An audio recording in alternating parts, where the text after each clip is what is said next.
Bago tayo magsimula mga ka-corner, maaari bang pindutin mo ang subscribe button at hit mo na din ang notification bell para updated ka sa Tambayan Corner. Maraming salamat. Simulan na natin ang kwento na pinamagatang Ang Masarap na Kamunduhan. A few moments later. Unang araw ko noon sa ospital nang makilala ko si Mika. Tumalon ang dibdib ko pagkakita ko pa lang sa kanya, at napansin ko rin na magaan ang loob niya sa akin, sa unang araw pa lamang ng aming pagiging magkakilala. Siya ay aking receptionist kaya araw-araw di maiwasan ang kami magkausap. Madali kong napag-alaman ang kanyang background at nalaman kong siya ay may asawa. Iniwasan kong magkaroon ng kulay ang bawat kilos ko kaya di kalimitan ang aming pagsesolo sa opisina. Isang araw mayroon siyang dalawang kaibigang babae na bumisita sa kanya. Plano pala nilang pumunta sa driving school at isa lang sa kanila ang mayroong kotse. Isang araw paglabas ko sa opisina nakita ko si Mika na papunta sa bus stop. Palibhasa'y patungo siya gawin ang aking patutunguhan kaya nag-offer ako ng ride sa kanya. Nagkahulyan kami ng loob kaagad kaya di namin napansin na nakalampas na pala kami sa bus stop. Sinamantala ko ang pagkakataon na may hatid siya hanggang sa kanyang tirahan at naisipan ko siya na i-recruit sa JC's. Isa ako sa mga board of directors ng JC's noon kaya gusto kong magdagdag ng miyembrong Pilipino. Iyon ang simula ng aming pagiging close sa isa't isa. Naging madalas ang paghahatid ko sa kanya ngunit hanggang sa tapat lamang ng kanilang tirahan at di niya ako iniimbitang pumasok para makilala ang kanyang asawa. Dahil mataas pa ang araw noong lumabas kami sa opisina isang araw, kaya inimbitaan ko siyan bumili ng ice cream sa Baskin Robbins. Nagtigisang apa kami kaya habang ako ay nagmamaneho hawak niya paminsan-minsan ang aking sorbet. Sa di maipaliwanag na dahilan umusog ang sorbet ko sa apa na sinubukan kong hablutan ang kanyang kamay na may tangga nito at dilaan ang tulo nito. Nagkatawanan kami sa ganoong reaksyon at sa di alam na dahilan nagkatinginan ang aming mga mata at bigla na lamang naglapat ang aming mga labi. Nasampal niya akong puppy heel. Wala akong nagawa kundi humingi ng paumanhin. May asawa ako at may asawa din siya, kaya hindi ito dapat mangyari. Lumuha si Mika, wala akong nasabi kundi, tayo lang naman ang nakakaalam ng nangyari. Hinding-hindi na ito mangyayari, kaya patawarin mo na ako. Hayaan mo at di na kita iimbitahang sumakay ulit sa kotse ko para makalimutan natin ang nangyari. Ipagkunwari na lang natin na parang nagkamayan tayo. Kung gusto mo sampilin mo ako ng malakas para makaganti ka. Malungkot at lumuluha si Mika kaya sabi ko sa kanya na tumahan na. Baka mahalata pa sa kanila na galing lang siya sa pag-iyak. Magdamag halos di ako makatulog. Matagal na rin naman kaming may cold war ni Mrs. at di nagsisiping, kaya di ko maiwasan na maglaro ang isipan ko kanina patungkol kay Mika. Damang-dama ko ang mabango at malalambot niyang labi.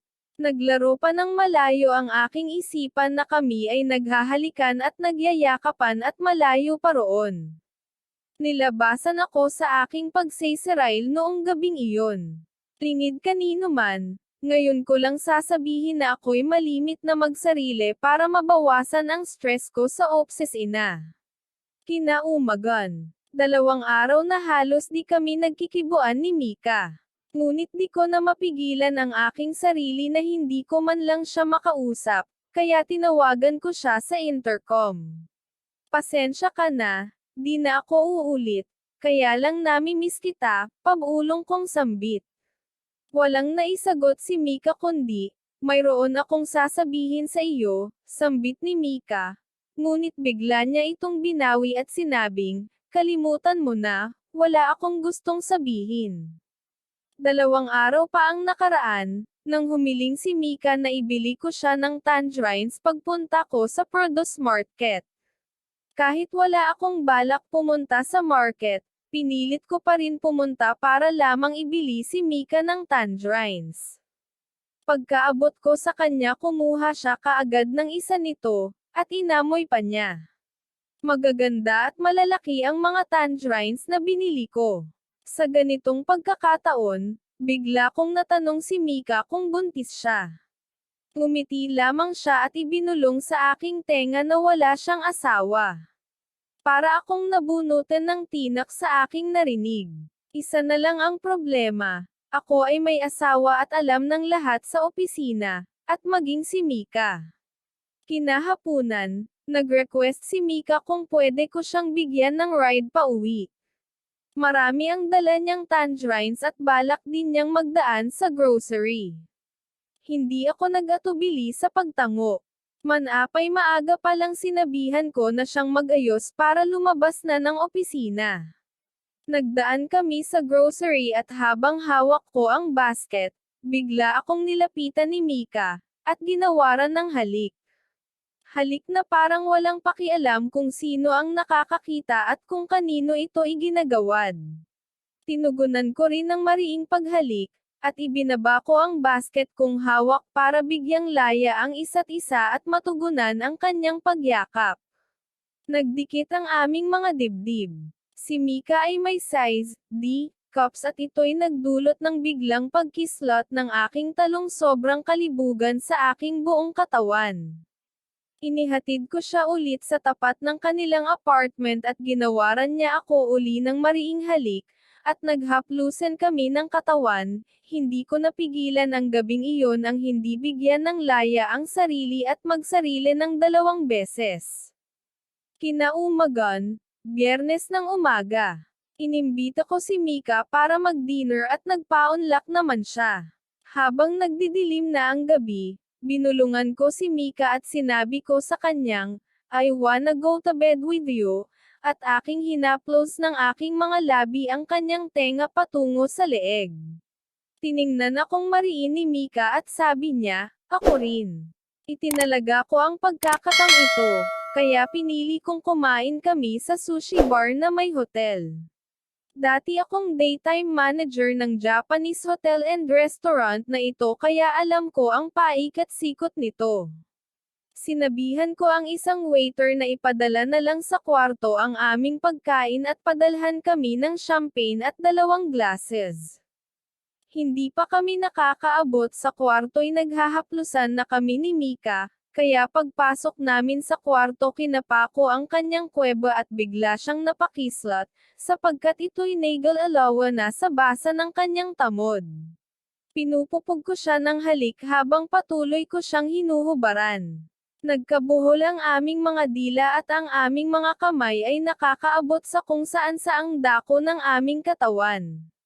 Maraan akong itinulak ni Mika sa kama at tinitigan niya ako na parang nagtatanong kung okay lang sa akin kung kainin niya ang aking talong. Nangingintab sa galit ang talong ko na animoy paputok sa katigasan nito, hinawakan niya ito at dinilaan ang paligid. Bumaba ang kanyang dila papunta sa aking mga talong at pareho niya itong isinubo. Napakislat ako at parang gusto ko siyang hablutan para mapaglaruan ko rin ang kanyang naglalawang kuweba. Iniwan niya ang aking mga bayag at pumwesto sa sakama para itapat ang kanya kuweba sa aking bibig. Itinusok kong bigla ang nanunulas kong dila sa kanyang kuweba at inalabas ko itong paagod sa kanyang tinghil at pagkatapos nito'y kinain ko ang kabuuan ng kanyang kuweba. Napakislat si Mika sa pamamaraan ng pagdila ko sa kanyang kuweba at pagsipsip ko sa kanyang tamod. Habang siya naman ay pinapaikutan ng kanyang dila ang aking nagbabagang talong. Kinagat-kagat ko ang kanyang tinghil at ginagaya rin ng pagkain niya sa talong ko ang aking ritmo. Hinalikan ko siyang pahaplos pataas hanggang nagdedahan kami ng suso. Binigyan namin ng laya ang aking talong at ang kanyang kuweba. Makikita mo ang talong ko na tirek at handa na sa pagpasok anumang oras gustuhin ni Mika.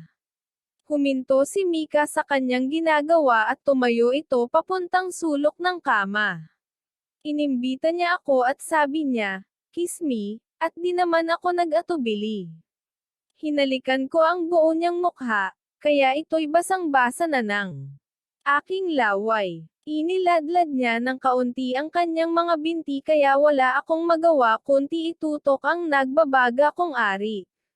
Palibhasa'y basang-basa na si Mika sa kanyang tamod at aking laway sa pag-high-mud ko ng kanyang kuweba, kaya hindi ito nahirapang pumasok. Tumusok ang mga kuko ni Mika sa aking likod, nung ibaon ko na ng todo ang kadulo-duluhan ng aking talong.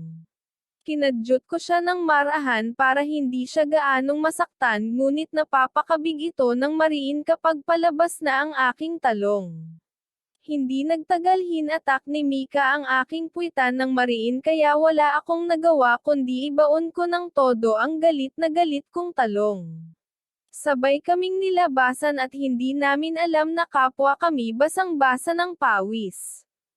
Pinunasan ni Mika ang pawis ko at ganoon din ang ginawa ko sa kanya. Naglagay ako ng alak sa mga baso at lumagok ako ng kaunti nito. Uminom din ng kaunti si Mika at ginawaran niya ako ng halik habang meron pang natirang kaunting alak sa kanyang bibig.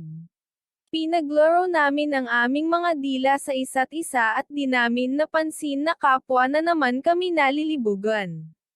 Nakaangat na naman ang aking talong at pinahiga ko si Mika sa kama at binuhusan ko ng kaunting alak ang pusod niya. Bago pa ito damaloy, hinigop ko ng mariin at dinilaan ang umanod na alak. Hanggang magkaroon ako ng ideyang paligan ang kanyang kuweba ng alak, na kanya namang nagustuhan habang hinihimod ko ito. Halos magdamag kaming nagkakana at di namin napansin na halos 4:00 na ng umaga. Nagkaroon kami ng anak ni Mika ngunit sa pagnanasang mapatawad ako ng Diyos sa aking ginawa, dapat kong iwaksi si Mika. Namimiss ko ang aming anak, umaasa ako na sana'y mapatawad nila ako pagdating ng araw. Masarap ang kamunduhan, masaklap sa biktima ng katotohanang ito'y bawal sa utos ng Diyos, at di dapat mangyari, at dito na nagtatapos ang aming kwento. Hanggang sa muli, maraming salamat.